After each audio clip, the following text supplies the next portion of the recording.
Halo, Halo, kembali lagi di Ruang Ngobrol, masih bersama Mas Fudo. Kali ini kita akan membahas One Piece chapter 1182. Lagi-lagi lore drop di sini. Tapi sebelum itu jangan lupa subscribe ya teman-teman. Yang udah subscribe terima kasih banyak. Oke, langsung aja kita bahas One Piece chapter 1182. Kita ini tidak akan banyak bahas ya. hmm, yang Maksudnya tidak banyak poinnya, tapi ini padat. iya, yang bagian ini tuh si siapa? Nidok ya. Nidok dibilang traitor, Hmm, pengkhianat. dok.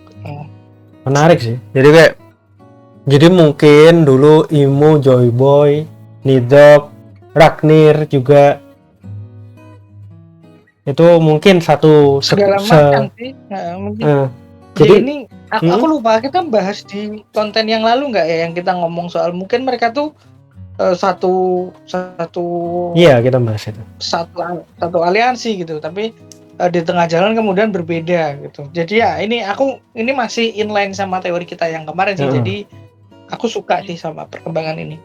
Ya seperti yang aku bilang kemarin, freedom sama control, Mm-mm. dominion. Mm-mm. Kita lanjut aja, fokusnya nggak ke sini. Sama ada misterinya Biblo ya, ditegaskan di sini. Ini OTW flashback sih paling nggak 2-3 chapter. Flashbacknya Biblo lah. Aku yakin OTW flashback ini nggak mungkin nggak. Walaupun bisa jadi entaran sih mas. Misteri Biblo bisa jadi dibahas setelah Iya, art. setelah selesai. Pasti sih setelah kekacauan ini reda, baru kemudian pasti Biblo dibahas sih. Karena dua kali nih si Oda tuh mengindikasikan kalau Biblo itu ada sesuatu. Awalnya situasional, hal yang ini dikeluarin dari mulutnya Saul. Ada yang berteori kalau Biblo ini, kalau dia bisa nulis, dia itu sebenarnya Louis Arnold. Ada yang berteori kalau kayak gitu, kalau dia bisa nulis. Tapi kan belum tentu ya. Karena dia ya cuman sekedar karena dia sesuka itu sama buku, ilmu dan lain-lain. Jadi Louis Arnold kan karakter yang misterius ya. Bisa jadi dia penulisnya buku-bukunya Louis Arnold gitu. Tapi ya itu dibahas nantilah. Soalnya kita kan masih belum tahu ya. Kalau yang ini menarik lagi nih. Ini aku nggak notice sama sekali sih. Aku pas ini keluar ini ngapain sih kok ditampilin kayak nggak penting banget. Tapi kan si Zoro menegaskan kalau api hitam yang dibikin sama Imo itu berubah jadi peluru besi sama bom, ya kan? Bilangnya. Nah, yang menarik di nggak lama sebelum ini itu kayak kelihatan apa sih soalnya jantung Somers itu terbuat dari logam, besi logam gitulah. Kan ditegaskan. Jadi ada kemungkinan omen yang dipakai sama Imo itu ada kaitannya sama sesuatu. Ada yang bilang ini alkimia, Mas. Soalnya kekuatannya Imo itu juga ngeluarin senjata. Kan dia sempat waktu ngerasuki Gunko dia ngeluarin senjata api ya. Iya. Terus Somers jantungnya diubah jadi besi, dijadiin logam gitu. Terus pas Imo ngeluarin jurusnya juga ada efek suara kayak benturan logam. Ini kayaknya aku nggak inget udah aku bahas di sini apa belum. Cuman waktu ngeluarin omen, Imo itu ada efek suara cacing gitu kayak benturan logam seolah-olah ini mesin gitu. Yang mana seperti yang aku teorikan di yang lalu ya, yang chapter lalu ada kepikiran kalau apa ya istilahnya? Imo ini mengendalikan kekuatan bawah iblisnya dengan semacam machinery, semacam teknologi yang sedemikian canggihnya sampai seolah-olah magic gitu. Iya. Aku ingat kita pernah bahas itu dan aku tidak suka, aku menolak teori itu ya. Karena terlalu apa ya? Aku lupa sih. Aku bahas terlalu apa ya, terlalu crafted, maksudku seperti itu. Cuman karena ada adegan ini dan kamu bilang seperti itu, aku jadi agak melembek ya, dalam artian ya, masuk akal sih kalau ada itunya itu. Dan teknologi yang, dan Imo kan satu-satunya yang masih ngerti teknologi lama kan, yang kata Void Century teknologinya jauh lebih advance dari teknologi sekarang gitu. Jadi ya itu make sense sih, dengan ini jadi, tuh make sense. Dan aku lebih suka sama alkimia itu sih sebenarnya. Ya, alkimia kan juga sebenarnya teknologi yang magis gitulah. Kayak teknologi tapi magis gitu kan sebenarnya. Ya. Ya ini kita sebenarnya in-depth-nya udah kita bahas chapter lalu, jadi kita langsung aja ke pembahasan utama. Zaza. Ini teorinya banyak banget sih, Mas. Wah, ya ini banyak banget teorinya. Ada yang bilang Vivi, ada yang bilang buah iblisnya Dragon. Macam-macam lah. Kalau buah iblisnya Dragon aku masih oke lah ya. Cuman aku mau address dikit, Mas. Ada agak-agak protes sama yang bilang katanya Tenryubito takut sama hujan. Tapi pas di God Valley hujan kok mereka baik-baik aja. Jangan salah paham, yang ditakutin tuh bukan hujannya. Idea bahwa hujan turun sederas itu sampai bikin banjir itu yang mereka takuti kayaknya. Iya ya, bukan hujannya, tapi gagasan hujannya.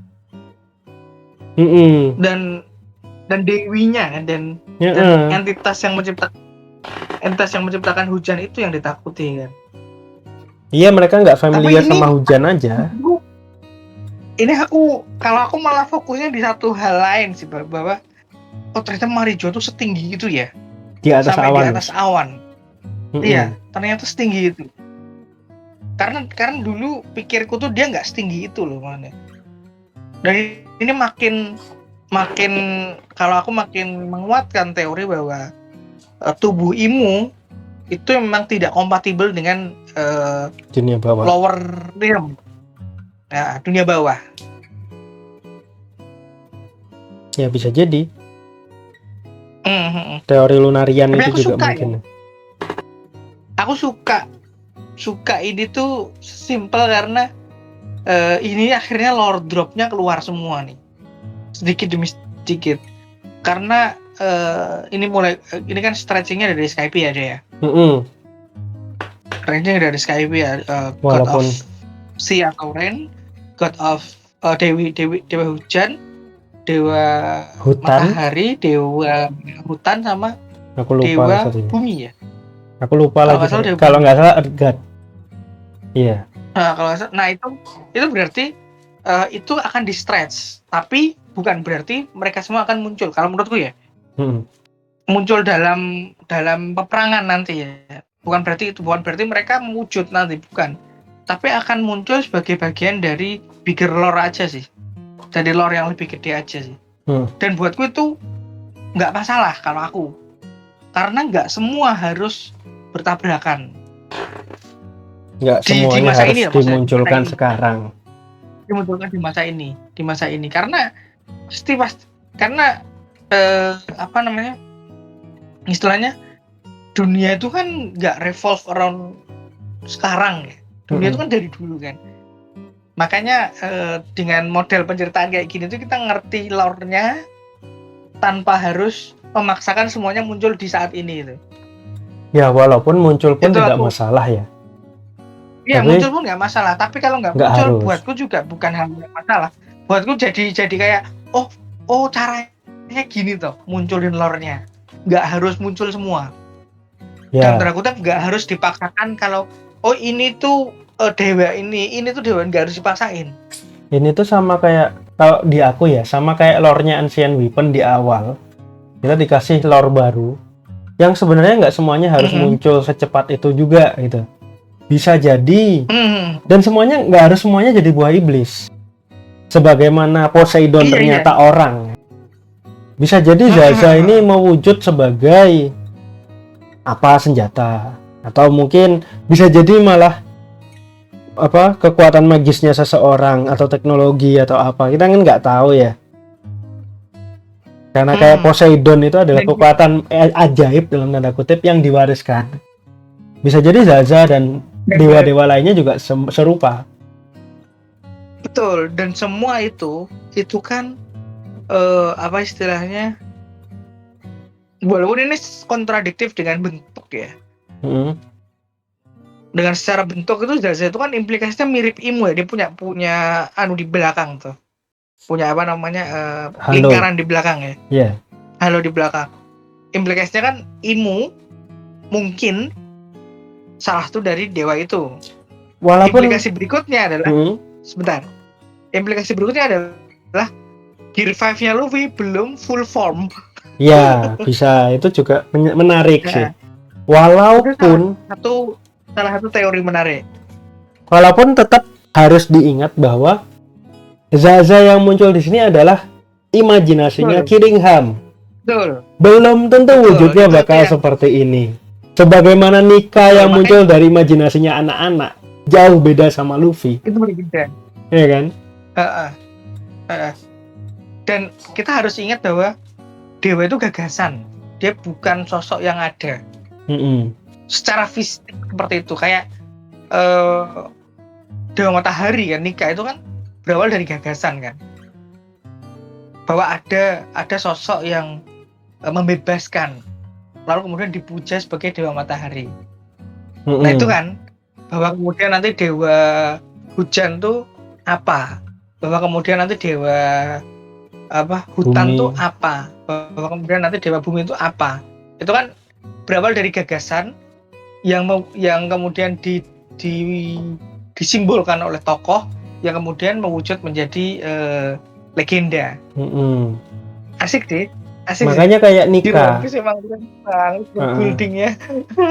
kayak Nika di masa lalu itu ada kemungkinan, Nika itu ada kemungkinan kalau dia benar-benar ada sosok di eranya Imu, bahkan mungkin lebih jauh lagi ya. Era dunia pertama itu mungkin ada sosok yang membebaskan orang-orang, terus dia dipuja sebagai dewa, kemudian muncullah buah iblis dewa karena ide dewa itu. Jadi emang lore-nya ditekankannya kayak gitu. Sama ini Mas, ini sempat kita bahas kemarin, sama sebenarnya kita sempat bahas secara personal. Jadi bisa jadi buah iblisnya, walaupun ini emang dalam bentuk buah iblis ya, Earth God, Rain God, sama Forest God, bisa jadi nggak muncul di cerita utama karena diburu sama Imu. Perlu diingat, Nika itu dibilang nggak pernah bisa ditangkap oleh pemerintah dunia, seolah-olah lepas ya kan, seolah-olah lari sendiri. Bisa jadi, berarti kan selama ini Imu selalu berusaha nangkepin buah iblis yang penting buat dia. Nidok juga dia berusaha nangkep kan, berusaha ngambil kan sebenarnya, nyari gitu loh. Ada implikasi dia nyari buah iblisnya Nidok.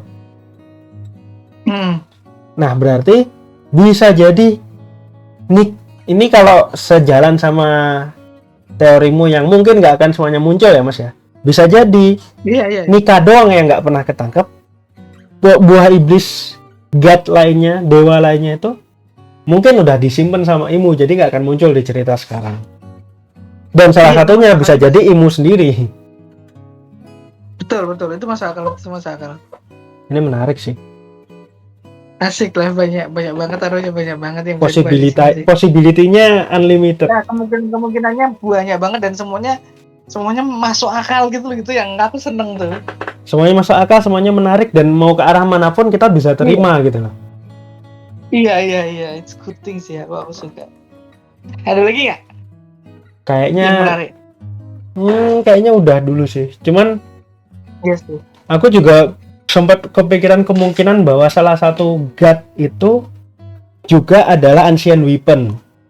Bisa jadi. Nah, intinya nggak ada rule baku soal God ini, karena yang baru kita lihat cuman Luffy, Sun God Nika.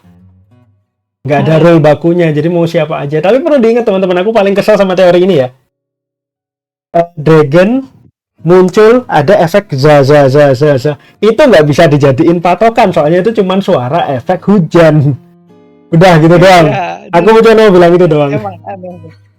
Emang dan dragon muncul kan emang pas hujan toh. Ya, kalau kayak gitu semua karakter yang muncul waktu hujan bisa jadi kandidat Zaza.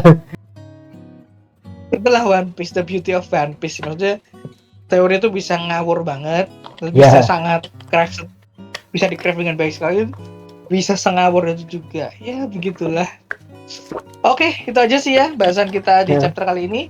Minggu depan libur, jadi kita nggak tahu kita akan konten One Piece atau enggak. Apa kita lihat nanti. Jelas yang pasti kita akan ketemu lagi di chapter 1183 ya. Ya. Thank you. Di 2 minggu lagi. Thank you.